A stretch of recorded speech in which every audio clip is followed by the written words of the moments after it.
Hi hello నమస్తే welcome to my channel by channel కొత్తగా చూస్తున్నట్టయితే ముందుగా సబ్స్క్రైబ్ చేసుకోండి. అలాగే నేను చెప్పే వీడియో నచ్చితే మాత్రం అందరికీ షేర్ చేయండి భయ్య. అయితే ఈరోజు మన టాపిక్ వచ్చేసి మన జీబ్రా రివ్యూ అయితే చెప్పబోతున్నాను భయ్య. నిజానికి నేను నైటే చూశాను సినిమాను. కాకపోతే ఇప్పుడు ఎందుకు చెప్తున్నాను అంటే నిజంగా దీనికి ఒక కారణం ఉంది. అది పక్కన పెడితే అది చిన్న సింపుల్ కారణం. నేను ఇప్పుడు నిద్రలేసాను యాక్చువల్గా, అది పక్కన పెట్టండి. నిజానికి సినిమా మాత్రం ఒక రేంజ్లో ఉంది భయ్య. చాలా వరకు చిన్న సినిమాలను మాత్రం లైట్ తీసుకోకండి. ఎందుకంటే అంటే ఇలాంటి స్టోరీస్ రెగ్యులర్‌గా వస్తుంటాయి గానీ, కాకపోతే నాకు వీళ్ళు చూపించిన విధానం మాత్రం అసలు మైండ్‌లో నుంచి పోవట్లేదు.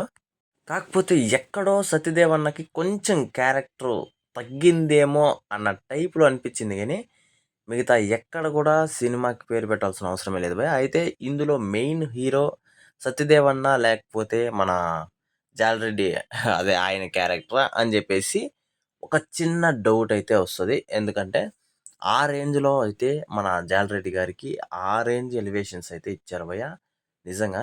కాకపోతే సినిమా ఓవరాల్‌గా సూపర్ అనిపించింది. ఎందుకంటే ఒక్కటి మాత్రం చెప్పగలను.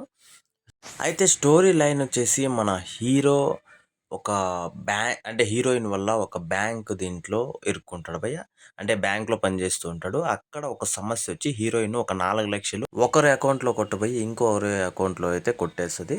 అక్కడ మనోడు రికవరీ చేసే దాంట్లో అక్కడ ఏదేదో స్కామ్ చేసి అటునుంచి మొదలుపెడతాడు. అక్కడ అసలు ఆ 4,00,000 పడినోడు విలన్ పక్కన ఉంటాడు. అక్కడి నుంచి స్టోరీ మొదలుపెడితే అయితే ఇదంతా పక్కన పెడితే విలన్‌కి అసలు అంటే సునీల్ అన్న క్యారెక్టర్‌కి ఒక కాన్వర్జేషన్ అయితే జరిగింటుంది. ఒక ఫ్లైట్ కొనే మూమెంట్‌లో అక్కడ మనోడుకి జాలరెడ్డికి చాలా అవమానం అయితే జరిగిపోతుంది. అయితే ఇక్కడి నుంచి మొదలుపెడితే ఆ డీలింగ్‌లో 5,00,00,000 డబ్బులైతే ఒక విలన్‌కైతే ఎయడం అయితే జరుగుతది. ఆ 5,00,00,000ని హీరోనే కొట్టేసాడని జెప్పేసి మళ్ళీ ఈ జాలరెడ్డి అనే క్యారెక్టరు మన హీరోనైతే హింసించడం అయితే జరుగుతది. ఇక్కడి నుంచి మొదలుపెడితే అసలు స్క్రీన్ ప్లే అయితే సూపర్‌గా చూపిచ్చారు.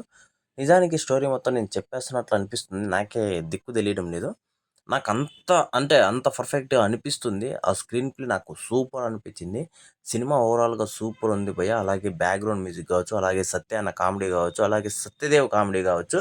నాకు ముఖ్యంగా సునీల్ అన్న చిన్న చిన్న కామెడీలు చేస్తాడు మధ్యలో. అది ఇంకా హైలైట్ అనిపించింది. కాకపోతే ఒక్కటే నాకు తగ్గిందనిపించింది. మన సత్యదేవ్ అన్న క్యారెక్టర్ తగ్గిందనిపించింది.